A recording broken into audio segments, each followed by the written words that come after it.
À Sète, le musée Paul Valéry consacre un espace à un artiste qui manie aussi bien le micro que le pinceau. Charles-Élie Couture n'est pas ici pour présenter son dernier album, mais 27 tableaux dans le cadre de son exposition « Passage ».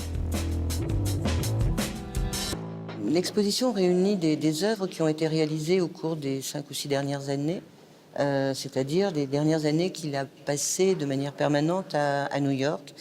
Et elles sont toutes liées à l'espace urbain de cette immense cité, qui est une cité à l'urbanisme très orthogonale, autant dans son plan que dans sa verticalité, que dans son horizontalité.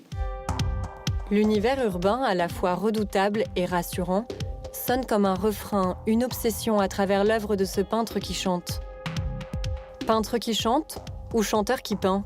Il y a tout le questionnement qui est le sien, l'interrogation permanente sur la place de l'homme dans cet environnement urbain qui a été construit par l'homme pour lui permettre de vivre et qui génère autant de contraintes que de liberté que de contraintes. Il y a ces passages permanents d'une réalité à une autre.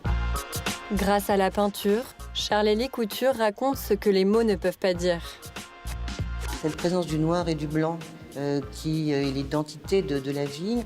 Et à l'intérieur de cette ville, il y a des couleurs comme celles-là qui jaillissent, notamment les orangés, qui pour lui sont le symbole d'une ville en évolution, en construction. C'est les travaux, l'orange et la couleur des travaux. Une exposition qui ne manquera pas de surprendre les fans du célèbre chanteur. Au musée Paul Valéry jusqu'au 28 avril 2019.